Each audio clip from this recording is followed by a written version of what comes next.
Hello， 大家好，我是瑞。那很明显嘛，今天的厨房长得不太一样，因为今天是临时跟朋友借了厨房来拍摄。我们今天要来教大家做的是这2款冷汤，因为现在夏天嘛，大家都比较不会去碰一些汤汤水水的东西。今天分享的这2款西班牙的冷汤，都是他们非常经典的菜色，一个是用杏仁做的 Ajo Blanco， 一个是用番茄做的 Gazpacho。这2个冷汤它们蛮扎实，营养非常丰富，其实1碗汤就可以抵1餐了。那废话不多说，我们直接开始吧。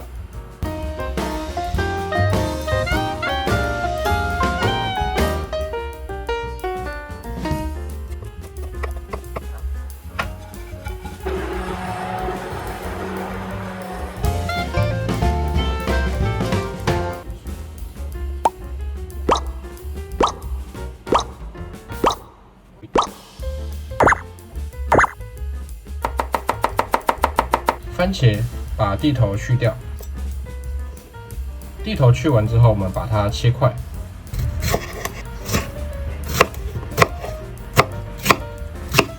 小黄瓜也是直接切块。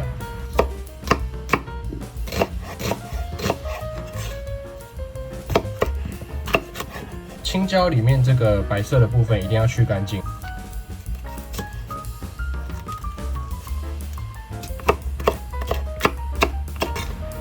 最后是蒜头，把它的外皮剥掉，手指头捏住蒜头的头跟屁股，然后压一下，它就会裂开了，然后就可以很轻易的把皮拿下来，蒜头的蒂头去掉。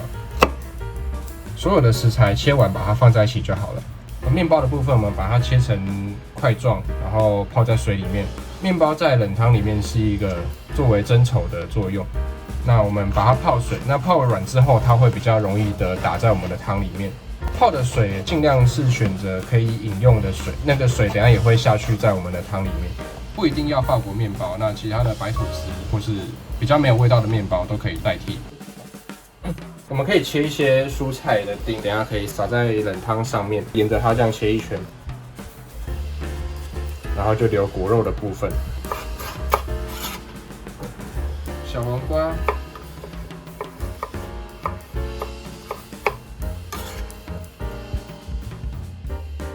那现在我们是要来做面包丁，就是撒在冷汤上面的一个配料。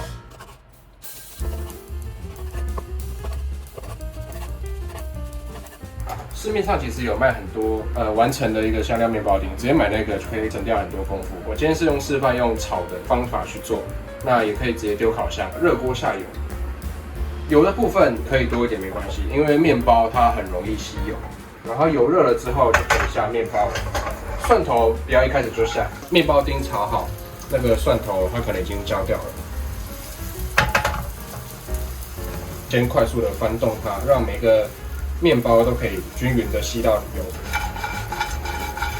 面包丁它开始上色，然后外皮已经开始变得酥脆，没有那么湿软的时候，这个时候我们的蒜头就可以下去了，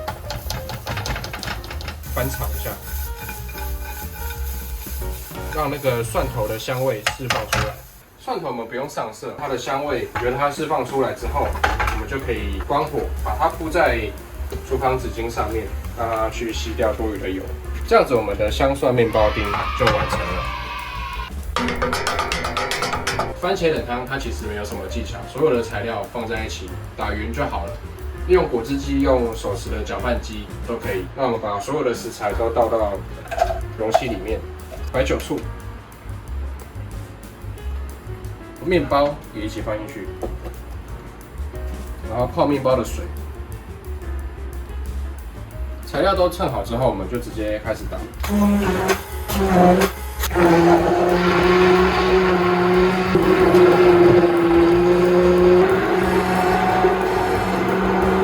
然后材料都打匀了之后，我们把橄榄油慢慢的打进去。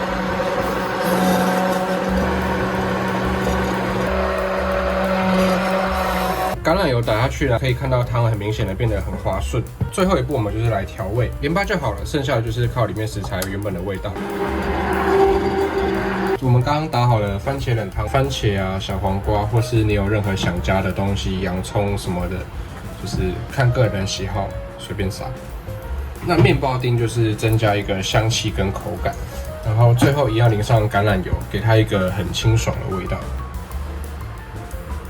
这样我们的 gazpacho 就完成了。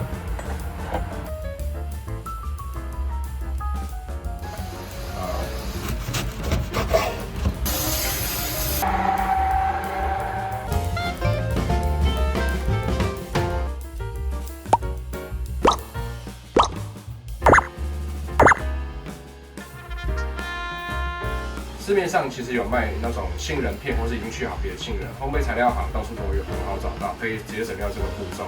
如果你跟我一样买到这种带皮的杏仁的话，我们也有方法把它去皮，水滚之后，然后把杏仁直接倒进去，烫它的时间大概是1分钟。我们不要煮太久，不然杏仁里面也会软掉。要去皮，主要是因为口感跟颜色的部分。现在1分钟到了，我们把它关火，把水过滤。那冲它主要就是因为你在铺的时候，让它不要这么烫，你手摸它不会烫的时候就 OK 了。那这个时候杏仁的皮啊，已经可以很容易的取下来。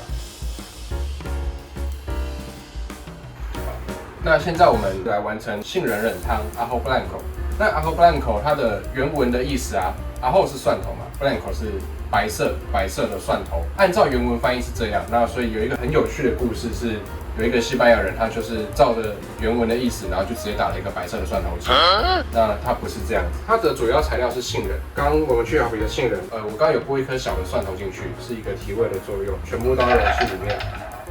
橄榄油啊，我们不用像番茄冷汤一样慢慢的加，我们直接把它一次称到位。泡好的面包，调入一些盐巴。那这边我自己有一个额外的材料，点孜然粉。孜然粉呢，它会觉得跟杏仁蛮搭的，然后它有一个香香的味道。然后这个我们就直接把它打均匀。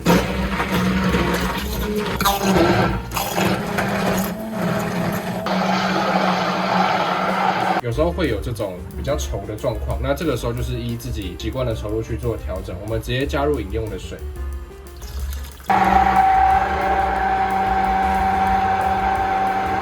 在打完之后啊，可以把它过滤，过滤完之后你会得到更滑顺、更没有渣的一个冷汤。那我这个是直接不过滤的，因为我喜欢吃这样的感觉。在汤的最后啊，我们把它淋上一些橄榄油，点缀一些叶子，家里有什么就放什么。那这个 Ajo Blanco 啊，它最经典的配料就是白葡萄。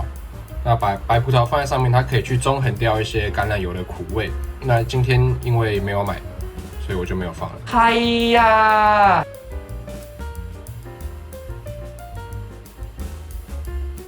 好，今天的教学啊就到这边。那这2个冷汤非常的简单快速就可以完成，它们在冰镇之后再喝，它的口感会是更好的。OK， 以上那就谢谢大家的观看。